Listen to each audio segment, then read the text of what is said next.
हम लोगों ने आपके केस को अच्छी तरह से समझा है और आपकी सफाई भी सुनी है। ये तो साफ जाहिर है कि आपने प्रोटोकॉल तोड़ा है। इससे पहले कि हम कोई निर्णय लें, अगर आप अपनी सफाई में कुछ कहना चाहते हैं तो कह सकते हैं। तो जब आप लोगों ने तय कर ही लिया कि हमने प्रोटोकॉल तोड़ा है तो मेरा बचा ही क्या है सफाई देने के लिए? देखिए मिस्टर प्रद्युम्न, हमारी आपसे कोई पर्सनल दुश्मनी नहीं है। हम जो भी कह रहे हैं साक्ष्य के आधार पर कह रहे हैं। सर हम सब पिछले 20 साल से सीआईडी में काम कर रहे हैं। पिछले 20 साल से हमने कोई भेदभाव नहीं किया है। यहाँ तक कि सीआईडी के लिए हम लोगों ने अपना खून भी बहाया। देखिए, कभी कभी सिचुएशन के हिसाब से हमें फौरन मुश्किल डिसीजन लेने पड़ते हैं और प्रोटोकॉल को ध्यान में रखते हुए हमें चुप रह जाना पड़ता है। और इसके बावजूद भी हम अपराधियों को उनके अंजाम तक पहुंचाते हैं। देखिए, हम आपकी बात को समझते हैं, लेकिन नियमों का पालन करना भी जरूरी होता है, ये तो आप जानते हैं ना। हमेशा नियमों पर भरोसा नहीं किया जा सकता सर।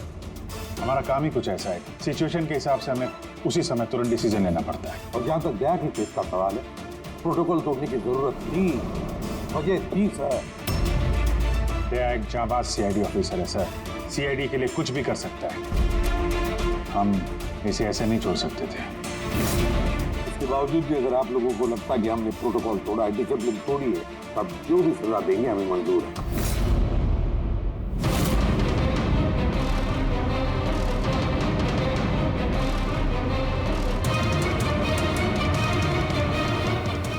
देखिए, हम लोग आपकी बात से सहमत हैं, लेकिन नियम तो आपने तोड़े। और नियम तो फॉलो करने के लिए ही होते हैं, और आप लोग कानून से ऊंचे नहीं हैं।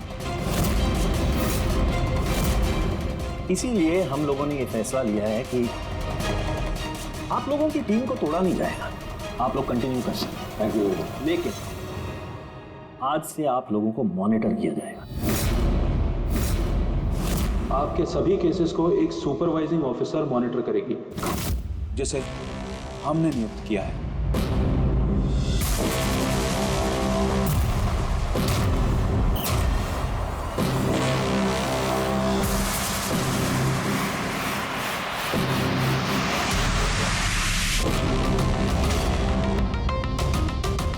हेलो, मेरा नाम शीतल है। आज से शीतल ही आपको मॉनिटर करेंगे। मॉनिटर करेंगे मतलब ये है कि आपके केसेस की जो भी एक्टिविटी होगी, आज से शीतल हमें बताएंगे, और आपके केसेस की सारी जानकारी रखने का पूरा अधिकार है शीतल को। आप लोगों की टीम आगे रहेगी या नहीं रहेगी, ये भी हम शीतल जी की रिपोर्ट आने के बाद ही निर्णय लेंगे।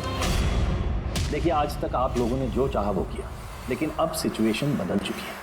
अब से आपको अपने हर केस में शीतल को इन्वॉल्व करना पड़ेगा।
मेरे काम करने का तरीका कुछ अलग है और आप लोगों को मेरे तरीकों को फॉलो करना होगा। कुल मिला के आप ये कहना चाहती है कि अब से आप हमारी बॉस हैं? नहीं, I don't like the word boss. Boss कहना उचित नहीं होगा। देखिए, मैं यहाँ पर आई हूँ आपके केसेस को स्मूथली हैंडल करने, और मैं चाहूँगी कि इसमें डिसीजन मेरा फाइनल है। देखिए, प्लीज़ नाराज़ होने की कोई ज़रूरत नहीं है, क्योंकि मैं बस ऑर्डर्स फॉलो कर रही हूँ। इनफैक्ट मेरे पास ऑर्डर भी है, और इसमें तो साफ साफ लिखा है कि आज के बाद जो भी केस की इन्वेस्टिगेशन आप लोग करेंगे वो मेरे देखरेख में होगी। आपको मुझे लूप में रखना होगा, और हर एक इन्वेस्टिगेशन केस की रिपोर्ट आपको मुझे देनी होगी। And that also includes forensic investigation. Well, इसमें ये भी लिखा है कि किसी भी सस्पेक्ट के साथ कोई भी फिजिकल वायलेंस करने से पहले आपको मुझे पूछना होगा। देखिए, हेलो, ये सिविल प्रद्युमन। अच्छा, ठीक है, हम लोग आते हैं। ओके। दो खून हुए, हमें निकलना होगा। कितने जल्दी निकलेंगे आप? फाइंड आउट नहीं करेंगे कि वो कॉल फ्रॉड है कि नहीं, सचमुच ये मर्डर्स हुए हैं कि नहीं, ऐसे निकलेंगे? शीतल जी, आपसे बात करके अच्छा लगा, लेकिन दरअसल बात यह है कि दो खून हुए, इसलिए इन्वेस्टिगेशन के लिए जाना होगा। हाँ, आपको हम सब रिपोर्ट्स भेज देंगे। आपको लूप में जो रखना है। Let's go.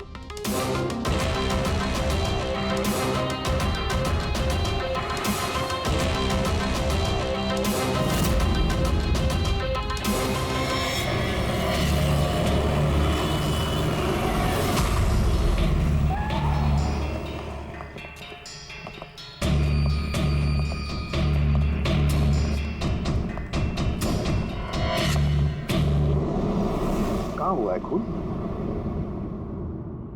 पता नहीं। पता नहीं? क्या मतलब? आप लोगों ने फोन करके बोला था कि खून हुआ है यहाँ पे। दो खून हुए हैं, इसलिए मैंने आप लोगों को बुलाया। दो खून हुए? तो फिर खून हुए कहाँ? लाशें कहाँ है? पता नहीं सर, मैंने सिर्फ सुना। क्या सुना है तुमने? चीखने चिल्लाने की आवाज? नहीं, मैंने सब कुछ सुना, देखा भी है, बट मैं वहाँ थी नहीं। सर, इसने कोई बुरा सपना देखा और अब इस तरह की बातें कर रही है। नहीं मैडम, सपना नहीं है, मैंने खून होते हुए देखा है। कब, कहाँ, कैसे, ये नहीं पता, क्योंकि मैं वहाँ थी ही नहीं। जब आप वहां पर थी नहीं तो आपने ये खून होते हुए कैसे देख लिया? इस ट्यून से।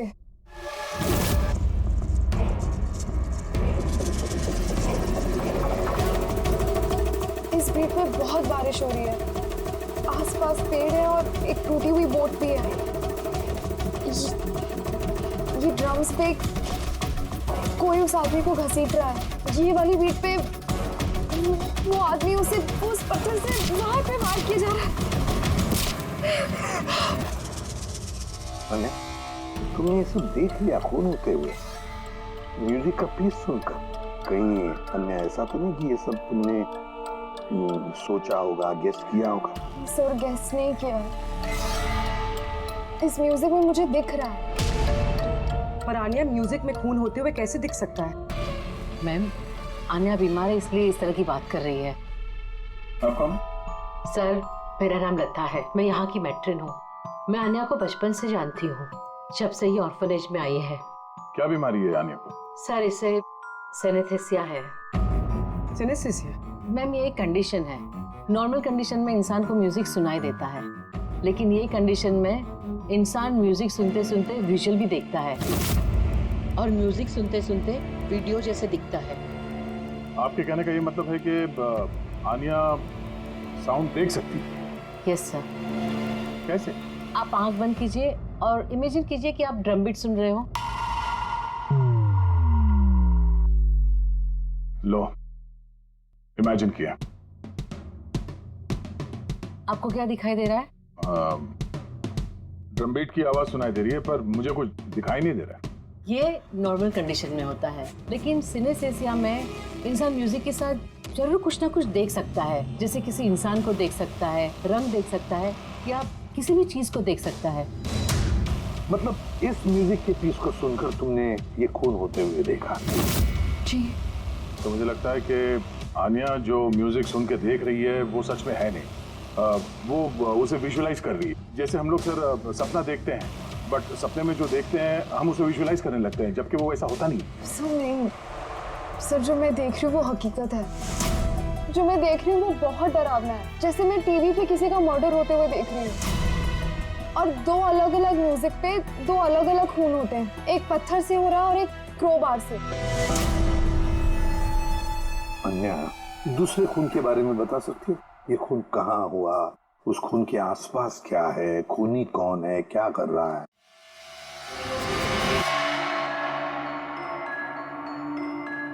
आसपास पहाड़ी है, एक आदमी नीचे गिरा हुआ है। अपने आप को बचाने की कोशिश कर रहा है। सर वो आ गया सर। वो उसे मार रहा है क्रोबार से। सर लगातार मारते जा रहा है। ना, चेहरा नहीं देखा खूनी का। ठीक है, हम इस केस की तहकीकात करेंगे। सर मैंने ऐसे केस के बारे में तो नहीं सुना। पर पूर्वी जिस तरह से इतनी सारी डिटेल इस बच्ची ने हमें सब बताया है, तो शक होता है कि कहीं ये सच तो नहीं कह रही है। सर मुझे कुछ याद आ रहा है, जैसे इस लड़की ने बताया, ऐसा मैंने कहीं पे पढ़ा था सर। कहीं पे पत्थर से खून हुआ है। तो फिर एक काम करो दे, क्राइम ब्रांच से पता लगाओ कि ऐसे 2 केसेस हुए क्या। Okay sir. सर जैसा कि आपने बताया, ठीक वैसा ही केस 2 महीने पहले पुणे में हुआ था। उसे पत्थर से कुचलकर मार दिया गया। और सर क्रोबार से मर्डर पनवेल में हुआ था, यही कोई 6 महीने पहले। तो उसकी फाइल्स लाई हैं तुम लोगों ने? यस सर, ये पुणे केस की। और ये पनवेल मर्डर केस की फाइल। पनवेल, ठीक है, थैंक यू वेरी मच, जा सकते।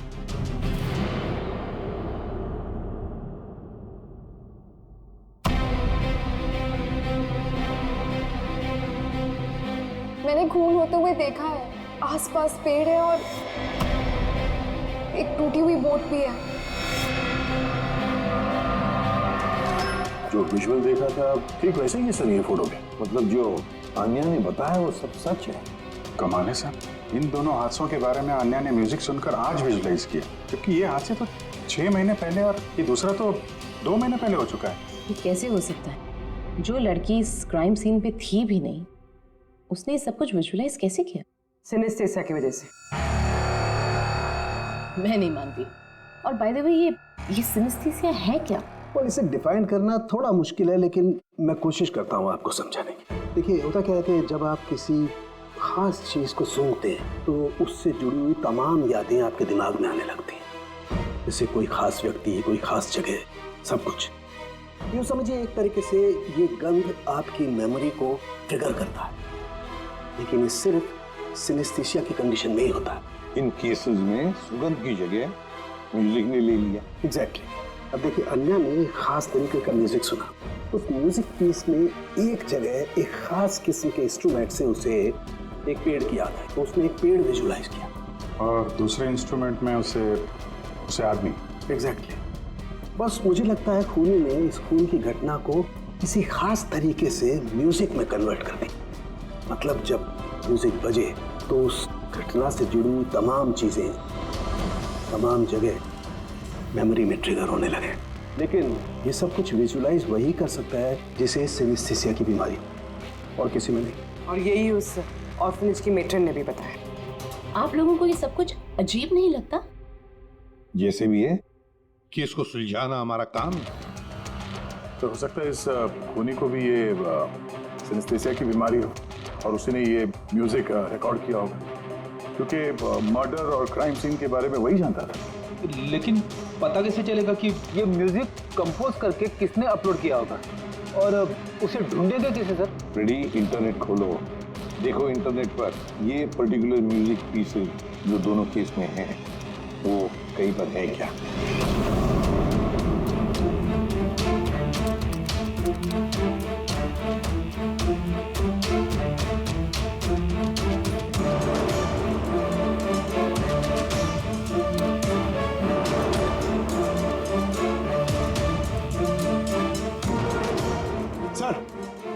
सर मिल गया सर। दोनों ट्यून एक ही गाने का हिस्सा है। एक इंडी रॉक ग्रुप ने बना है। देख रहा हूँ इस इंडी रॉक बैंड वालों को यहाँ पर। Right sir. ओके, आप लोग अपनी इन्वेस्टिगेशन करते रहिए, मैं कुछ दूसरे काम से आती हूँ।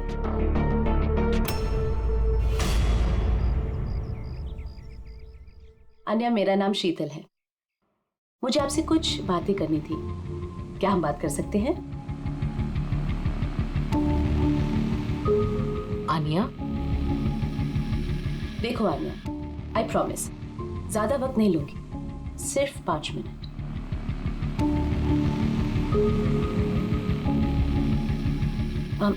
ये कुछ बोल क्यों नहीं रही है? मैम वो बहुत डरी हुई है। उस इंसिडेंट ने उसके दिमाग पर बहुत असर छोड़ा है। उसे नॉर्मल होने में थोड़ा वक्त चाहिए। ओके।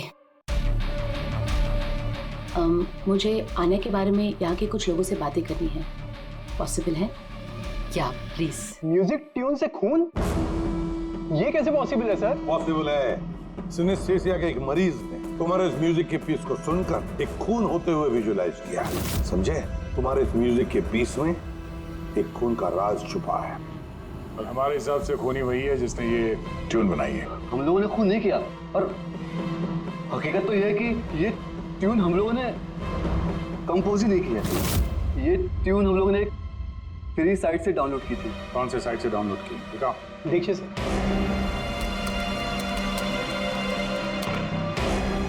ये देखिए सर। सर ये ट्यून हमें पसंद है, इसलिए हमने डाउनलोड करके अपने गाने में डाल दी। किसने अपलोड की थी ये ट्यून इस साइट पर? सर ये गुमनाम है, एनोनिमस।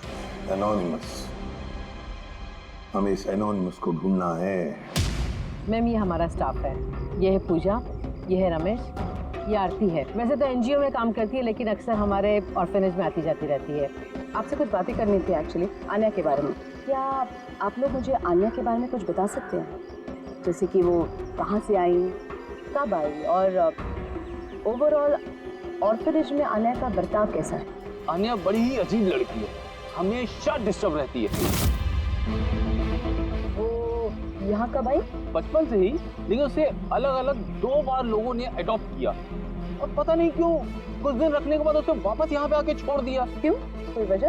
उसके बुरे बर्ताव की वजह से, उसके वक्त में वक्त झगड़ा करने की वजह से, बात बात में वायलेंट हो जाती थी। बस ये उसकी आदत बचपन ही से थी। क्या बकवास कर रहे तुम? अन्य ऐसी नहीं है मैडम, ये सब गलत बोल रहा है। मैम सच में मैं यहाँ अक्सर आती जाती रहती हूँ, मैंने कभी भी आन्या को ऐसे बिहेव करते हुए नहीं देखा है। ये सब गलत बोल रहा है। तो फिर सही बात क्या है? सच तो ये है मैडम, अन्या का बचपन बहुत ही मुश्किलों में बीता है। हाँ, इन सब चीज़ों की वजह से कभी कभी वो अजीब बर्ताव कर देती है। अजीब बर्ताव नहीं मैम, यूँ समझ लीजिए अगर आन्या को किसी ने क्रॉस किया तो उसके साथ दुर्घटना होना तय है। अभी पिछले महीने ऑर्फनेज के बच्चों के साथ क्या हुआ, याद नहीं है क्या? क्या बकवास कर रहे हो? क्या हुआ बताओ? मैम पिछले महीने एक बच्चे को फूड पॉइजन हो गया था, और उसी दिन उसका झगड़ा आन्या के साथ हुआ था। अच्छा, तो तुम्हारा कहने का मतलब है कि वो अन्या ने किया? हाँ।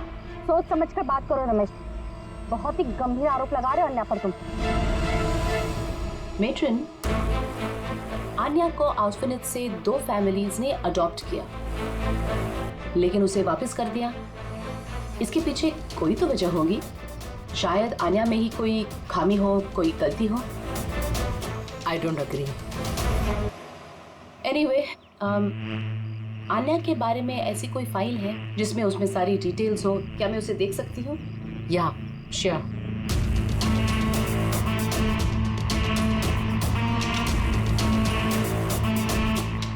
ये लीजिए। Thank you.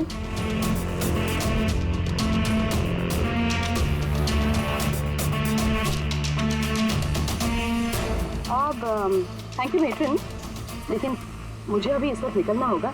क्या मैं आपको ये फाइल थोड़ी देर बाद वापस कर दूं, चलेगा? जी।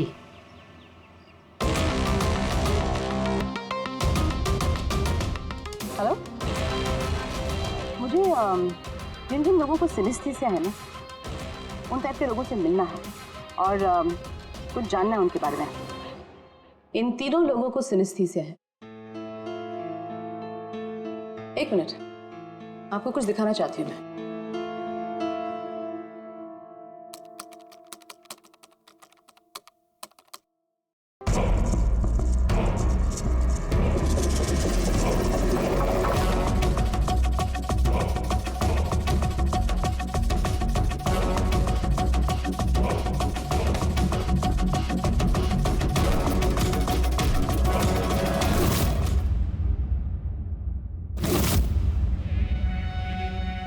अब आप बताइए, आपने इस ट्यून को सुन के क्या विजुलाइज किया? मैम, मैंने एक बहुत बड़ा घास का मैदान देखा जहाँ पे एक गाय घास खा रही थी और सूरज साफ दिख रहा था। मैंने एक नदी देखी, वहाँ नाव थी और मैंने देखा वहाँ पे कुछ लोग आग जला के बैठे हुए थे। इंटरेस्टिंग। चलिए आखिर में आप बताइए, आपने क्या देखा? शहर देखा मैंने, एक भीड़ भाड़ वाला इलाका और ऊंची ऊंची बिल्डिंगें थी और उसके ऊपर विज्ञापनों के लाइट्स लगे हुए। इंटरेस्टिंग। 3 different interpretations. अच्छा है, आपने देख भी लिया और खुद अपने कानों से सुन भी लिया। 3 लोग जिन्हें सिनेस्थीसिया है उन्होंने वही ट्यून सुनी, लेकिन 3 अलग विजुअल्स देखे। और आन्या ने इसी म्यूजिक पे खून होते हुए देखा है। एग्जैक्टली। दुनिया में ऐसा एक ही शख्स है जो इस म्यूजिक ट्यून को खून पे इंटरप्रेट करे। कौन? खुद खूनी, और वो खूनी और कोई नहीं, आन्या। ये आप क्या कह रही थी? आन्या बेगुनाह है। देखिए एसीपी साहब, केस सबूत पे सॉल्व होता है, भावनाओं पे नहीं, और मैं भावनाओं में बहने की गलती नहीं करती। मैं ऑर्फनेज गई थी और वहां जाकर पता चला कि आन्या को 2 फैमिलीज ने अडॉप्ट किया था, लेकिन बस कुछ ही दिनों बाद उन दोनों फैमिलीज ने आन्या को वापस ऑर्फनेज छोड़ दिया। और वो 2 लोग वही थे जिसका मर्डर हुआ, जिसने आन्या को अडॉप्ट किया।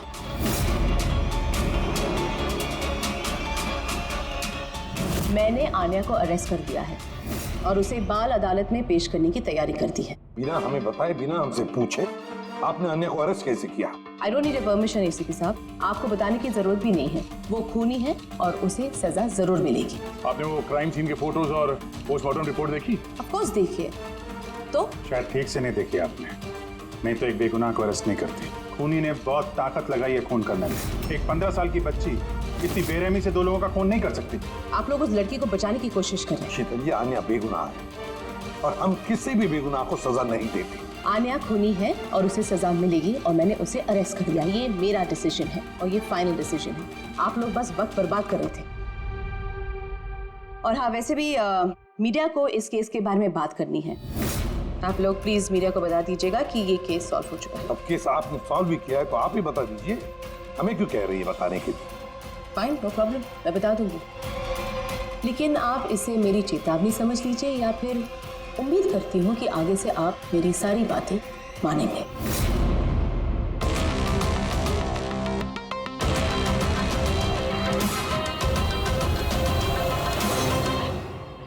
आप लोगों को जानकर बहुत खुशी होगी कि ये केस सॉल्व हो चुका है।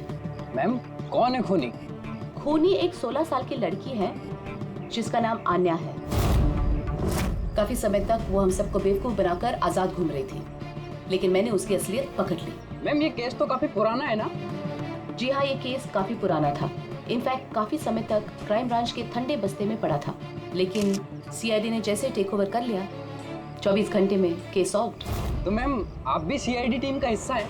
जी हाँ, मैंने अभी सीआईडी टीम ज्वाइन किया है एज ए सुपरवाइजर, और ज्वाइन करते ही एक दिन में केस सॉल्व हो गया। अगर ये केस काफी समय से ठंडे बस्ते में था तो सीआईडी ने पहले क्यों नहीं टेक ओवर किया इस पर? क्योंकि इस टीम में पहले मैं नहीं थी ना, इसीलिए। मगर मैम, और लोग भी तो थे ना टीम में? जी हाँ, ये लोग पिछले 20 साल से हैं और मामलों की जांच करते रहते हैं, लेकिन क्या है ना, वो कभी कभी भावुक हो जाते हैं। और किसी भी केस में भावुक होना मतलब इन्वेस्टिगेशन में रुकावट। इन्वेस्टिगेशन के लिए सिर्फ लॉजिक की जरूरत है, जो मैंने यूज की, और केस सॉल्व हो गया। 1 मिनट, मैं आप लोगों की गलतफहमी दूर करना चाहता हूँ। फिलहाल ये केस अब तक सॉल्व नहीं हुआ है। नहीं हुआ है? अभी तो बोला था केस सॉल्व हो गया। सर, अभी इस केस में बचा ही क्या है? खूनी तो पकड़ा गया। जी नहीं, खूनी अभी भी पकड़ के बाहर है। मगर मैडम तो कह रही है कि खूनी वो लड़की है। ऐसा मैडम को लगता है। हमारे तहकीकात के हिसाब से शायद वो लड़की बेगुनाह है। सर, तो फिर असली खूनी कौन है? इन्वेस्टिगेशन हो रही है, बहुत जल्द सच क्या है आप लोगों के सामने आ जाएगा। I am sorry, no more questions, वक्त नहीं है। Thank you so much for coming. Thank you. आप लोगों की हिम्मत कैसी हुई मीडिया के सामने मेरी इंसल्ट करने की?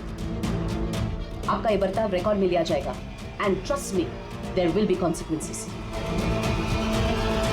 खूनी को पकड़ने में थोड़ा जोर लगाना पड़ेगा, क्योंकि शीतल कदम कदम पे रुकावट डालने की कोशिश करेगी सर। अभिजीत, पहले ये पता लगाना पड़ेगा कि अन्या जिस वक्त खून हुआ उस वक्त कहां पर थी। हमें एक टीम पुणे भेजनी पड़ेगी पूरी तरह से तहकीकात करने के लिए, और दूसरी टीम वैसे ही पनवेल में। आप सबकी जानकारी के लिए बस मैं यही बताना चाहूंगी कि आन्या को सिनेस्थीसिया है और खून भी उसी ने किया है। उसने हमें काफी समय तक अंधेरे में रखा, लेकिन हमने उसे अब पकड़ लिया है और बहुत जल्द उसे जुवेनाइल कोर्ट में पेश करने की तैयारी की है।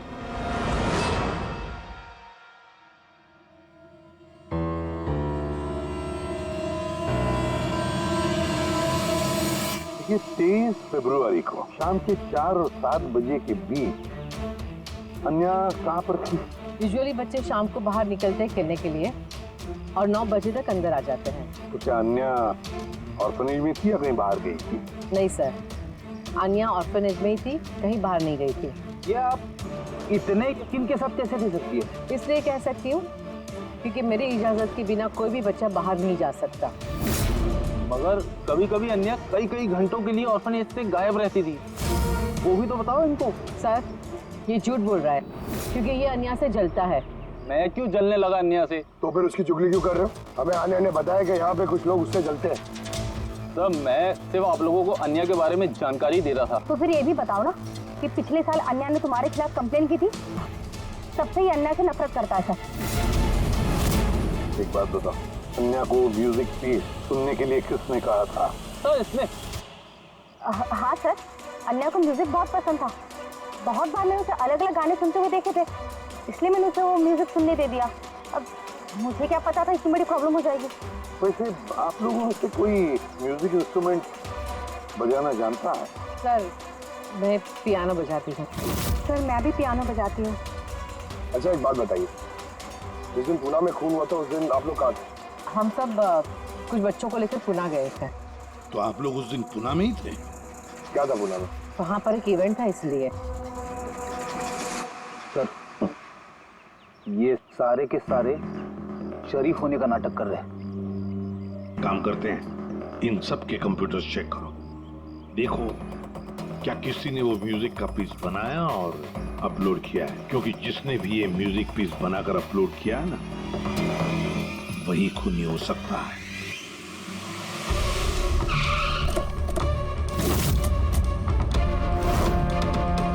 ये लड़की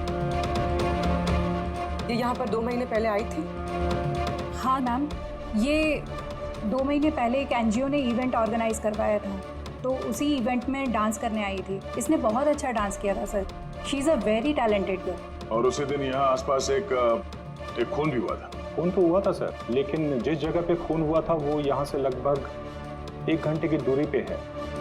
और ये इवेंट उस दिन कितने बजे शुरू हुआ था? 5 बजे शुरू हुआ था और रात करीब 8 बजे खत्म हुआ था सर। अच्छा आप लोग को याद है ये लड़की पूरा समय इवेंट पे ही थी या कुछ समय के लिए गायब भी हुई थी? ये लड़की 6 बजे स्टेज पे आई थी और इवेंट खत्म होने तक स्टेज पे ही थी। सर मेडिकल रिपोर्ट के हिसाब से खून 3 से 6 बजे के बीच ही हुआ है। ये देखो, ये वो जगह है जहाँ पे खून हुआ था और इस जगह पे इवेंट था। यहाँ से यहाँ पहुँचने में कम से कम 1 घंटा लगता है। सर हो सकता है आन्या दोपहर को ही निकल गई हो खून करके, फिर उसने इवेंट ज्वाइन कर लिया। अरे नहीं मैम, ऐसा कुछ भी नहीं है। एक्चुअली इवेंट शुरू होने से पहले आफ्टरनून में रिहर्सल थी और वो लड़की वहाँ पर 4 बजे तक थी। इसके बाद 5 बजे से बैक स्टेज पर सारे स्टूडेंट इकट्ठा होने शुरू हो गए थे। 4 बजे रिहर्सल पे थी वो जी। 5 बजे बैक स्टेज। यस। जैसे कि आपने कहा कि 6 बजे वो स्टेज पे थी। अगर ऐसा है तो आन्या खून कैसे कर सकती है? हाँ। अगर खून आन्या ने नहीं किया तो फिर खून किया किसने? सारे रिपोर्ट्स और एविडेंसेस को स्टडी करने के बाद मुझे लगता है कि अन्या निर्दोष है। आपको कोई ऑब्जेक्शन है? No your honour. लेकिन सर इसे पुणे मर्डर केस के एविडेंस और रिपोर्ट्स हैं। पनवेल मर्डर केस में निर्दोष साबित करने के लिए कोई एविडेंस और कोई रिपोर्ट्स नहीं है। ऐसा हो सकता है कि अन्या ऑर्फनेज से बाहर निकल गई और मर्डर किया उसने फिर वापस चली गई। It can be possible, right sir? आपके पास अगर कोई सबूत है तो प्लीज पेश करें, जिससे ये साबित हो सके कि जब खून हुआ तब अन्या पनवेल में थी। देखिए, एविडेंसेस और विटनेसेस के अभाव में ये केस डिसमिस कर दिया जाता है। अन्या को प्लीज छोड़ दिया जाए।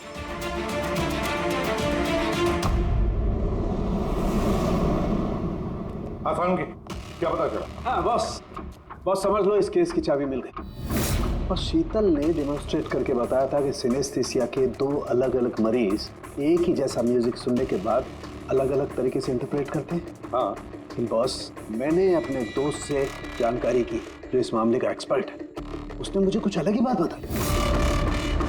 नई बात क्या पता चली सर? ऐसे 2 मरीज जो सिनेस्थीसिया के ही पेशेंट हैं, एक जैसा म्यूजिक सुनने के बाद भी एक जैसा रिएक्ट करते हैं। ये हो कैसे सकता है सर? हो सकता है पूर्वी, अगर 2 मरीजों के बीच में खून का रिश्ता हो तो हो सकता है। और शीतल ने जो बताया वो भी सही था, लेकिन पूरी तरह से सच नहीं था। कुछ रेयर केसेस में ऐसा भी होता है जैसा मेरे दोस्त ने बताया। हाँ, मगर दोनों मरीज एक ही परिवार के हों तो। चाचा, ताऊ या भाई भी हो सकते हैं? नहीं, इमीडिएट फैमिली मेंबर ही होना चाहिए, जैसे माँ बाप, भाई बहन। वो क्यों? ऐसा इसलिए फ्रेडी क्योंकि एक जेनेटिक बीमारी है। बस मैंने मेडिकल जर्नल में से कुछ आर्टिकल्स निकाले, आइए आपको दिखाता हूँ। और भी कोई है जो अन्या जैसे उन दोनों ट्यूब्स के ऊपर वैसा ही विजुअल देखता है जो अन्या देखती है? मैं आप लोगों का कैसे शुक्रिया अदा करूं? आप लोगों ने मुझे जेल जाने से बचा लिया। हमने सिर्फ वही किया जो हमारी ड्यूटी है, गुनहगारों को सलाखों के पीछे और बेगुनाहों को आजादी। पर गुनहगार है कौन? तुम्हारा कोई रिश्तेदार। मेरा फैमिली मेंबर? हाँ, जो कि जिस तरह के विजुअल्स तुम्हें आ रहे हैं उस तरह के विजुअल्स उसी को आ सकते हैं जिसके साथ तुम्हारा खून का रिश्ता हो, और उसी ने ये इस तरह का म्यूजिक बनाया। पर सर, मेरा फैमिली मेंबर कैसे हो सकता है? मैं तो अनाथ हूँ ना। है कोई जिसे तुम नहीं जानते? तो जानना भी नहीं चाहती। बचपन से मेरा सपना था कि मेरे परिवार वाले आएंगे और मुझे अपना के लेके जाएंगे, हम खुशी खुशी साथ रहेंगे। और अब आप लोग बोल रहे हो वो कोई खूनी है। हम तुम्हें बस वही बता रहे हैं जो हकीकत है। सर, ये आनिया के नाम का पैकेज आया, दरवाजे के बाहर रखा था।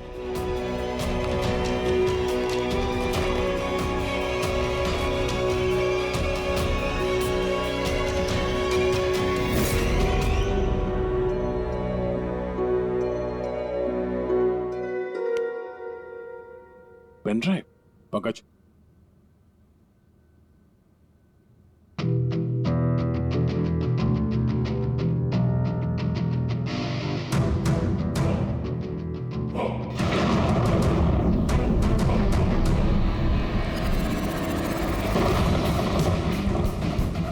मुझे घर दिखाई दे रहा है, बहुत बिजली खड़क रही है, कोई औरत घर के अंदर भाग रही है और एक झूला भी है वहां। कोई उस औरत के पीछे क्रोबार लेके भाग रहा है। और क्या? वो उसे क्रोबार से मारा। किस औरत को मार रहा है? पता नहीं। पर इसमें तो एक नोट भी है। आनिया, ये तुम्हारा फ्यूचर है। इसमें जो हुआ है ठीक तुम्हारे साथ वैसे ही हो, और इसे कोई नहीं रोक सकता। म्यूजिक के हिसाब से जो आनी ने देखा, कोई उस औरत को मारने वाला है, और एक घर है, घर के सामने एक बिजली कड़क रही है और झूला है। और सर, खूनी ने खून क्रोबार के साथ किया। अभी तक हमें लगता था कि खूनी पहले खून करता है और फिर म्यूजिक बनाता है, पर यहाँ तो उल्टा है। पहले खूनी मर्डर प्लान करता है, फिर म्यूजिक बनाता है और फिर म्यूजिक के हिसाब से खून करता है। मुझे मरना नहीं, प्लीज मुझे बचा लो। आनिया, घबराओ मत, तुम्हें कुछ नहीं होगा, हम लोग हैं ना तुम्हारे साथ। सबसे पहले उस खूनी को ढूंढना होगा किसी भी हाल में। अगर खूनी आनिया के परिवार वालों में से कोई है तो उसे ढूंढेंगे किसे? तो ढूंढने के लिए हमें पहले ये पता करना पड़ेगा कि 16 साल पहले आनिया को ऑर्फनेज में लेके कौन आया था। शायद उसे पता हो आनिया के परिवार के बारे में। आपको कुछ याद है कौन था वो जो आनिया को यहाँ छोड़ गया था? नहीं, याद तो नहीं है। 16 साल पहले कोई उसे बाहर छोड़कर चला गया था।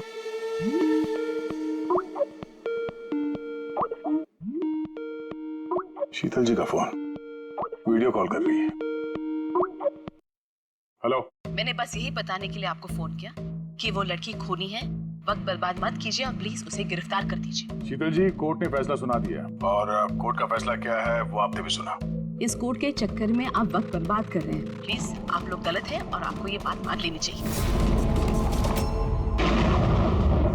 सर ये वही घर है। वही घर? कौन सा घर? मैंने जो अभी देखा ना, वो जहाँ खून होने वाला है, वो पेड़, झूला, वो यही था सर। वो किस जगह की बात कर रही है लड़की? शीतल जी, इस वक्त आप कहाँ पर हैं? मैं इस वक्त अपने घर के बाहर हूँ। और कौन? आपकी जान को खतरा है। क्या बात कर रहे हैं आप ऑफिसर? मेरी जान को खतरा है? मुझे कौन मारेगा? देखिए शीतल जी, खूनी ने आपको मारने के लिए म्यूजिक कंपोज किया है, जिसे उसने हमें भेजा है और उस म्यूजिक के हिसाब से आपके घर की लोकेशन। क्या बच्चों जैसी बातें कर रहे हैं आप ऑफिसर? मुझे डराने के लिए आप सब कह रहे हैं ना? और प्लीज मैं डरने वाली नहीं हूँ और ये सब आप इसीलिए कह रहे हैं क्योंकि मैं आपके केस के खिलाफ हूँ। शीतल जी, इसके बारे में हम बाद में भी बात कर सकते हैं। मेरी बात ध्यान से सुनिए। आप अभी इमीडिएटली घर के अंदर जाइए, खिड़की दरवाजे सब अंदर से बंद कीजिए और जब तक हम लोग वहाँ पे नहीं पहुँचते आप प्लीज किसी के लिए दरवाजा मत खोलिएगा। मतलब? मैं आपको बाद में समझाता हूँ। अभी मैंने आपसे जो कहा वो कीजिए प्लीज, जल्दी।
मुझ पे हमला क्यों कर रहे हो तुम जानते नहीं इसका नतीजा क्या होगा।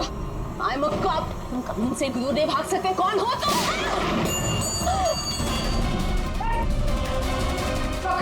शीतल जी, आप ठीक है? क्या हो गया ऑफिसर?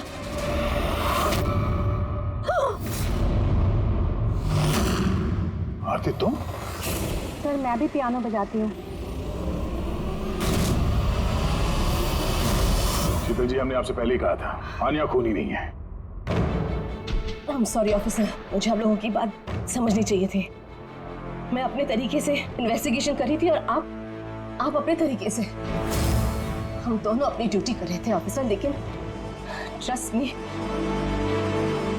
मेरे करियर में पहली बार ऐसा हुआ है कि मेरा जजमेंट गलत निकला। वो ठीक है, आपके सर पे चोट लगी है। रेडी? एम्बुलेंस को फोन करो जल्दी।